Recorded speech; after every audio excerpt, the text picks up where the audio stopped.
सुभद्रा जी की सबसे छोटी बेटी अनु की शादी थी।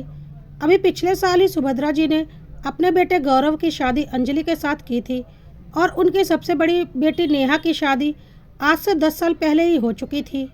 खैर, शादी का घर था, सब लोग बहुत खुश थे और हंसी खुशी सारे काम कर रहे थे। सुभद्रा जी भी शादी के कामों में पूरी तरह से व्यस्त थी क्योंकि अब अगले दिन ही शादी थी। लेकिन शादी के दिन सुबह सुबह घर में हंगामा मच गया। अन्नू के जेवर गायब हो चुके थे। सब लोग परेशान हो गए। एकाएक अन्नू के सारे जेवर कहाँ चले गए? किसी को कुछ समझ में नहीं आ रहा था।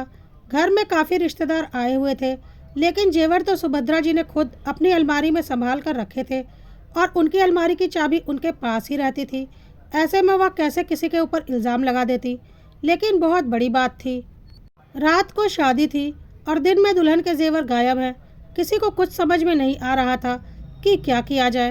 तुरंत इतने सारे जेवर बनवाने आसान नहीं थे। सुभद्रा जी के पास अपने भी काफ़ी ज़्यादा जेवर थे, लेकिन उनके सारे जेवर बैंक के लॉकर में पड़े हुए थे। क्योंकि शादी का घर था, इसलिए उन्होंने लॉकर से जेवर नहीं निकलवाए थे। सिर्फ अन्नू के ही जेवर उन्होंने अपनी अलमारी में रखे थे और तुरंत जाकर बैंक से जेवर निकालना आसान भी नहीं था, क्योंकि उस दिन छुट्टी का दिन था और नए जेवर खरीदना भी इतना आसान नहीं था, क्योंकि उन्होंने अपने तीनों बच्चों के लिए जेवर काफ़ी पहले ही बनवा लिए थे और अब सोने के दाम बहुत ज़्यादा थे, तो जेवर दोबारा से खरीद कर लाना आसान नहीं था। तभी अंजलि ने सुभद्रा जी से कहा, मम्मी जी, अब क्या कर सकते हैं, जो होना था हो गया। अनु दीदी की शादी तो ज़रूरी है। एक काम कीजिए, आप मेरे जेवर ले लीजिए और अभी अनु दीदी को पहनाकर उनको खुशी खुशी विदा कीजिए। बाद में देखा जाएगा खोए हुए जेवर कहाँ गए। सुभद्रा जी को भी अब कुछ समझ में नहीं आ रहा था और अंजलि और गौरव ने खुद अपनी तरफ से अपने जेवर सुभद्रा जी को दे दिए, तो उन्हें और कोई चारा नहीं होने की वजह से उन्होंने ले लिए और उन्होंने वह सारे जेवर अन्नू को दे दिए, इस वादे के साथ कि वह जल्दी ही अपने जेवर तुड़वाकर अंजलि को नया जेवर बनवाकर दे देंगी। अन्नू की शादी हो गई और वह विदा होकर ससुराल चली गई। अब बात यह थी कि जेवर गए तो गए कहाँ, क्योंकि जेवर का कोई पता नहीं चल रहा था। इसी तरह करीब 2-3 महीनों का वक्त बीत गया, लेकिन जेवर का कोई पता नहीं चला। फ़ोन पर सबकी एक दूसरे से बात होती थी और दोनों बहन नेहा और अन्नू की भी बात होती थी। नेहा ने अन्नू से बोला, वह तो अच्छा हुआ कि अंजलि ने वक्त पर अपने जेवर दे दिए और तेरी शादी आसानी से निपट गई, नहीं तो बहुत परेशानी हो जाती। तो अन्नू ने बोला, तो कौन सा एहसान कर दिए, हमारी माँ के दिए हुए जेवर ही तो थे। नेहा ने बोला, अरे कैसी बातें कर रही है, माँ के दिए जेवर थे, पर अब वह उनके थे। इतनी आसानी से उन्होंने अपने जेवर दे दिए, यह कोई छोटी बात नहीं है। अन्नू ने बोला, तो जेवर घर से ही गायब भी तो हुए हैं और उस घर में कौन रहता है? तुम्हारी शादी हो चुकी है, मैं भी अब शादी करके ससुराल आ चुकी हूँ। सब कुछ तो अंजलि और गौरव का ही है। तुम्हें क्या लगता है इतनी आसानी से उन्होंने अपने जेवर दे दिए होंगे? मुझे पूरा यकीन है सारे जेवर उन्होंने चुराए होंगे, इसलिए इतनी आसानी से अपने जेवर दे दिए ताकि माँ की नज़रों में महान बन जाए और माँ अपने सारे जेवर उन्हें दे दे, जिनमें कि हम दोनों का भी बराबर का हक है। नेहा को भी अब कहीं ना कहीं अन्नू की बात सच लगने लगी और नेहा ने भी बोला, सही कह रही है। काफ़ी मेहमान थे उस वक्त, लेकिन जेवर तो माँ की ही अलमारी में था और अलमारी की चाबी माँ के पास ही रहती है और माँ के कमरे में भाभी, मैं और तुम ही जाया करते थे। अब मैं या तुम तो जेवर चुराएंगे नहीं। अब तो तेरी बात में मुझे दम लग रहा है। सारे जेवर अंजलि ने ही चुराए हैं ताकि माँ की नज़र में उनकी इज्जत बढ़ जाए और माँ अपने सारे जेवर उनके हवाले कर दें। फिर एक दिन बातों ही बातों में नेहा और अनु ने सुभद्रा जी को अपने दिल की बात कह दी और धीरे धीरे यह बात उनके मन में बैठती चली गई कि सारे जेवर अंजलि ने ही गायब किए हैं।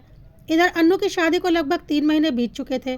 सुभद्रा जी ने अभी तक अंजलि को जेवर नहीं दिए थे और अंजलि के भाई की शादी आने वाली थी। अंजलि ने सुभद्रा जी से बोला, मम्मी जी, प्लीज़ मुझे नए जेवर बनवा कर दे दीजिए। मेरे भाई की शादी है, मैं उसमें जेवर पहनना चाहती हूँ। अब मायके से मिले जेवर मायके में ही पहन कर जाना मुझे कुछ ठीक नहीं लग रहा और ससुराल के कोई जेवर मेरे पास बचे नहीं हैं। सुभद्रा जी को अब तक नेहा और अनु ने पूरी तरह से भर दिया था और उन्होंने बोला, हाँ तो अनु के जेवर तो तुमने ही चुराए हैं ना, उन जेवरों को पहनो। अपने जेवर तो महान बनने के लिए दे दिए, लेकिन मेरी बेटी को दिए जाने वाले जेवर तो चुरा लिए ना, वह तो तुम्हारे पास होंगे ही, तो उन्हें पहन लो। सुनकर अंजलि और गौरव हैरान हो गए। गौरव ने बोला, मम्मी, यह आप कैसी बातें कर रही हैं? अंजलि भला अन्नू के जेवर क्यों चुराएगी? इसने तो खुद अपने जेवर अन्नू को दे दिए। सुभद्रा जी ने बोला, हाँ हाँ, मुझे सब समझ में आता है। पहले से अन्नू के जेवर चुरा लिए और फिर अपने जेवर उसे देकर महान बन गई, पर अन्नू के जेवर तो इसने ही छुपा कर रखे हैं और अब दिए गए जेवरों के बदले मुझसे और जेवर चाहती है।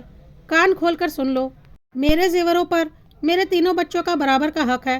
तुम लोगों की चालाकियां नहीं चलेंगी और अब मैं अंजलि को कोई जेवर नहीं देने वाली। सुनकर अंजलि को बहुत बुरा लगा। अंजलि ने बोला, मम्मी जी, मुझे जेवरों से कोई मतलब नहीं। आप मुझे नया जेवर बना कर दीजिए या ना दीजिए। मैंने तो अपने जेवर अन्नू को दे दिए, लेकिन मुझे इस बात का बहुत बुरा लगा है कि आपने मेरे ऊपर चोरी का घटिया इल्ज़ाम लगाया है। मैं अपने ही घर में चोरी करूंगी। लेकिन नेहा और अन्नू ने सुभद्रा जी को पूरा भड़का रखा था और उन्हें यकीन था कि चोरी अंजलि ने ही की है। इसलिए उन्होंने बोला, अपना घर? कौन सा अपना घर? कोई बहू ससुराल को अपना घर नहीं मानती। 100% चोरी तूने ही की है।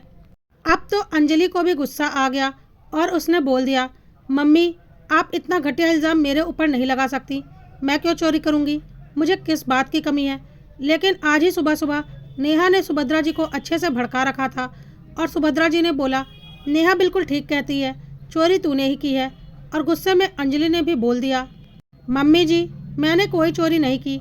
चोरी आपकी प्यारी बेटी नेहा दीदी ने ही की है। तभी तो मेरे खिलाफ आपको भड़का रही हैं। शर्म नहीं आई मायके आकर चोरी करते हुए? अब तो सुभद्रा देवी का गुस्सा 7वें आसमान पर चला गया। बहू को चोर कहने में उन्हें थोड़ी भी शर्म नहीं आ रही थी, लेकिन जैसे ही बहू ने उनकी बेटी को चोर कहा तो उन्हें बहुत जोर का गुस्सा आ गया और उन्होंने बोल दिया, मेरे ही घर में रहकर मेरी ही बेटियों पर इल्ज़ाम लगा रही हो। इस बार गौरव ने बोला, मम्मी, जब आप इस घर की बहू पर, मेरी पत्नी पर इल्ज़ाम लगा रही हैं, वह भी अपनी बेटियों के कहने पर, तो वह भी कब तक बर्दाश्त करेगी?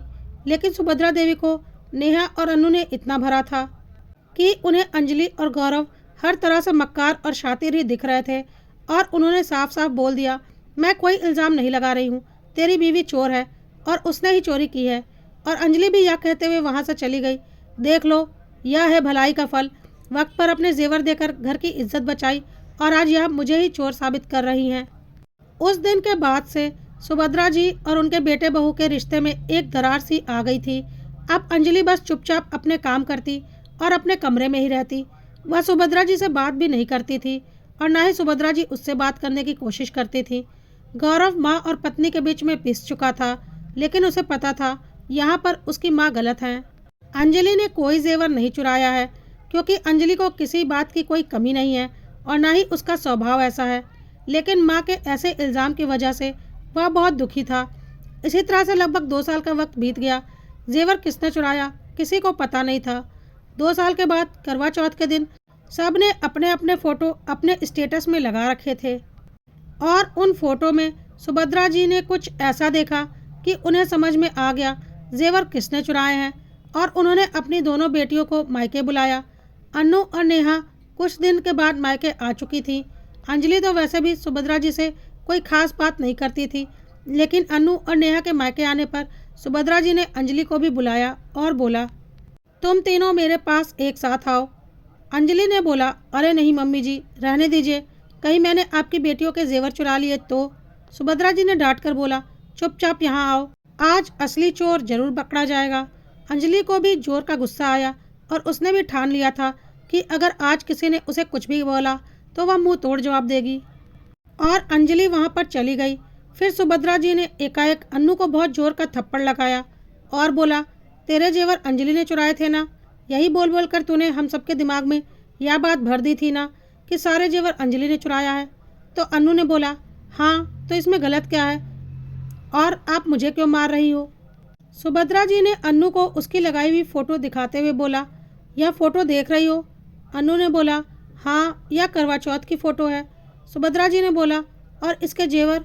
तो अन्नू ने बोला, यह तो वही जेवर हैं जो अंजलि भाभी ने मुझे दे दिए थे मेरी शादी में और मैंने उन्हें करवा चौथ पर पहने थे, और कुछ जेवर मेरे ससुराल वाले हैं।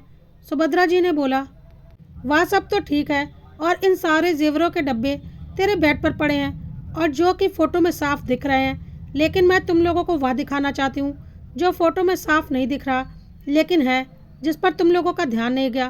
कहकर सुभद्रा जी ने फ़ोटो को जूम कर दिया और पीछे अन्नू की अलमारी खुली हुई साफ दिख रही थी। जिसमें हरे रंग के जेवर के कुछ डिब्बे रखे हुए थे और उसके ऊपर गोल्डन कलर से ए लिखा हुआ था। सुभद्रा जी ने बोला, पहचानते हो यह डब्बे? अब अन्नू की हालत खराब हो गई।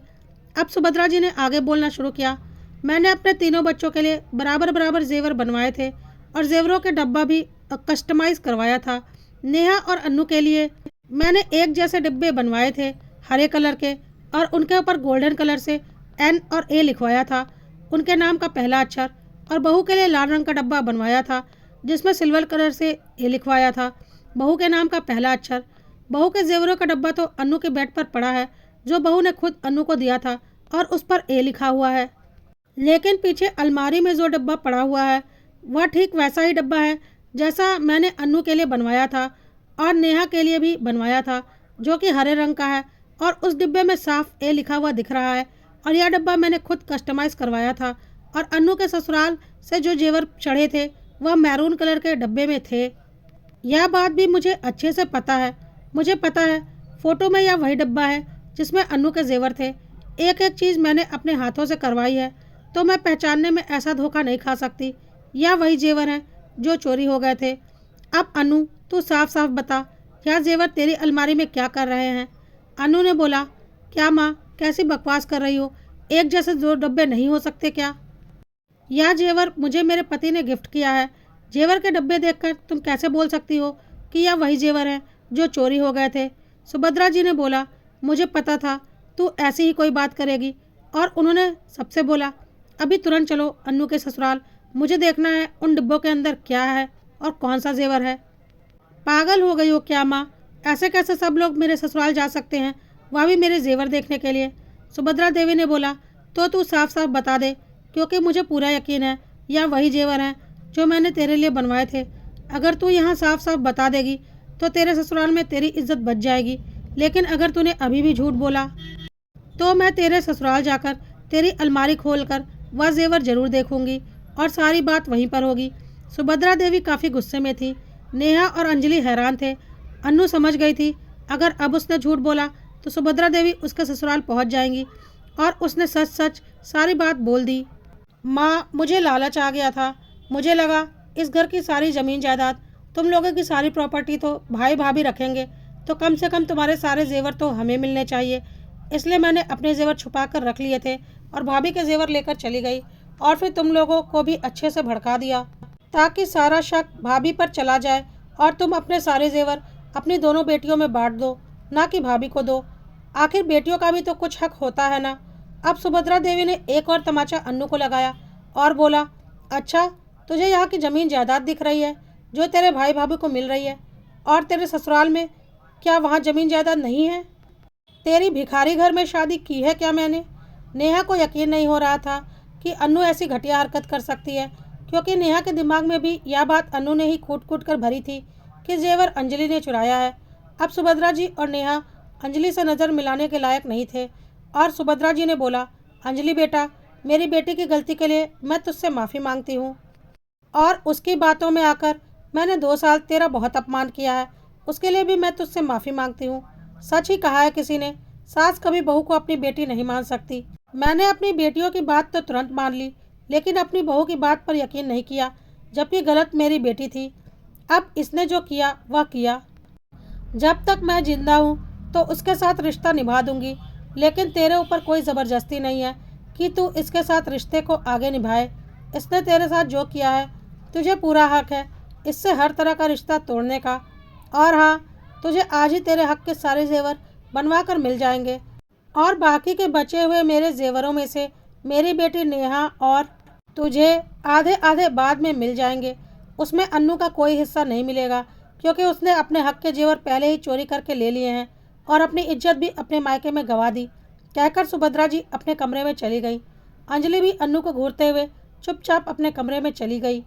गौरव को यकीन नहीं हो रहा था कि उसकी छोटी बहन ने कितनी घटिया हरकत की है और उसने बोला, बहुत गलत किया तूने, और तेरी इस गलती की वजह से 2 साल तक अंजलि और माँ के रिश्ते में इतना तनाव रहा और शायद अभी भी रहे, क्योंकि माँ ने एक बहुत बड़ा इल्ज़ाम अंजलि के ऊपर लगा दिया था सिर्फ तेरी वजह से। कहकर गौरव भी अपने कमरे में चला गया। नेहा वहाँ खड़ी थी। अनु नेहा को देख रही थी तो नेहा ने बोला, तेरी बातों में आकर मैंने माँ को अंजलि के खिलाफ पूरी तरह से भड़का दिया था, लेकिन मुझे क्या पता था कि चोर मेरी अपनी खुद की बहन है।